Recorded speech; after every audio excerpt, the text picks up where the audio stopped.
What is up, everybody? Welcome back to youtube.com/DyllonKG. An exciting day here on the channel where we help you become a better killer player in Dead by Daylight, because a new killer is announced today during the 4.2.0 PTB, the public test beta for Dead by Daylight. Let's dive into it. I'm really excited about today's 4.2.0 update.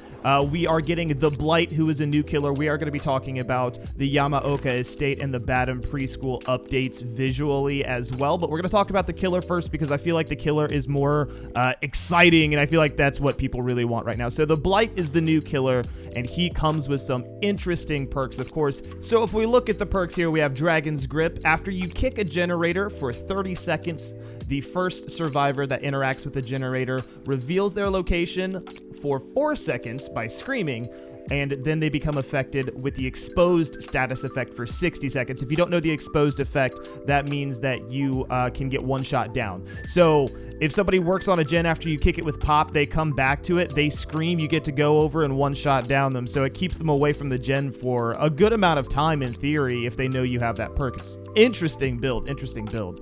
We have the next perk, which is Hex Blood Favor, and this is a hex that when a survivor is hit with a basic attack, all the pallets within 16 meters become locked for 15 seconds, and they cannot be dropped by survivors. So if you find somebody at shack and then you hit them, they can't drop the pallet at shack for 15 seconds. They gotta bail, they gotta get out, and that has a 60-second cooldown, which is pretty strong. So I like that perk a lot. It is a hex totem though, so it can be cleansed. Let's keep that in mind. And then we finally have Hex Undying. This is an interesting hex totem. This actually is survivors within 2 meters of any totem have their auras shown for 4 seconds. And when a hex totem is cleansed, instead of that hex totem being cleansed, it moves to a different totem that's dull. That's a totem. But that's okay, because my totem just moved. The totem just moved. Let's go. The totem's still active, bro. So if I have Hex Ruin up and Hex Undying is up, instead of Hex Ruin being cleansed, if it is cleansed, it'll move to a different area on the map, to a different totem. That's awesome. Of course, that ability goes away if the Undying Hex gets removed off the map. So we're going to see how that plays with Hex Ruin here in a little while.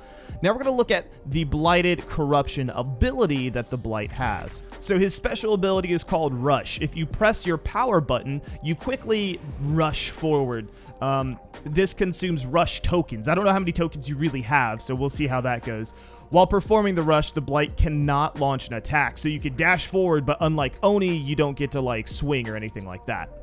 So it says you can rush into a wall or obstacle in the environment to slam into it, and if the rush fails to connect with the wall or obstacle, or if the Blight is out of tokens, they'll enter a fatigue state and begin recharging their tokens. So I don't know really what that's intended to mean. Like, are you supposed to rush into objects or not? We'll see how that goes. And then they say they have a special attack called the Lethal Rush. Following a slam, which I think that's when you slam into an object, press the power button to launch a lethal rush. Doing so consumes a rush token. A lethal rush behaves the same as a normal rush, except that the Blight may launch an attack by pressing the attack button. So it's like you're supposed to like slam into a wall, and then you could do a second rush.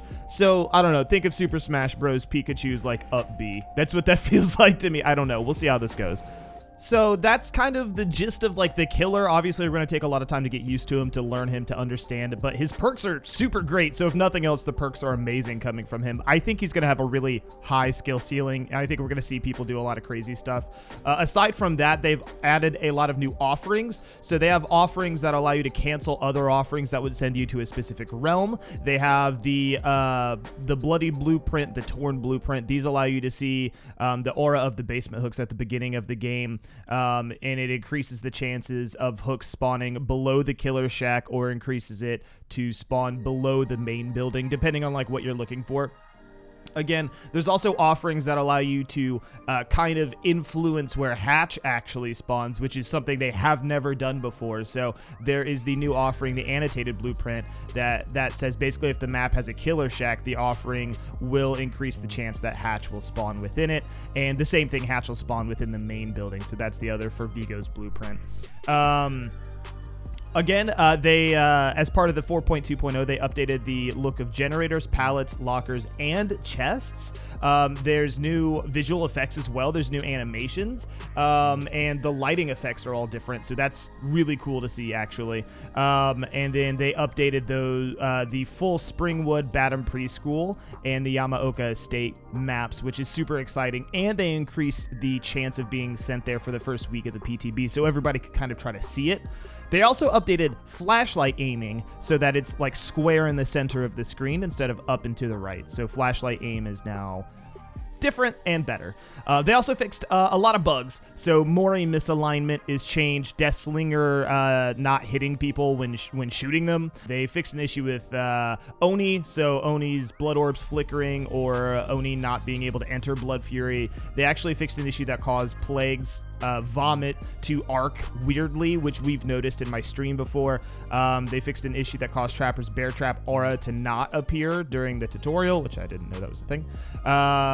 And then they fixed surveillance. Surveillance would actually not show gens that had turned red. They would just stay white the whole game, which was great for killers and bad for survivors. But now if they regress to 0, they turn red again. And then there's a bunch of other things. There's a few known issues, so don't play the Nightmare on Yamaoka Estate or Springwood. There's a bug there, so try to not get that. And then the Disturbed Warp mat is just not available during the PTB. So anyway, did you guys like this video? Thank you guys for watching it. I appreciate you so much. Head on over to twitch.tv today where we'll be playing the PTB all damn day long and showing you guys the new killer, the new survivor, the new perks, the ins and outs, and seeing how those perks work on other killers as well. So thank you guys for being here. I pray to the entity that I will see you in the next video.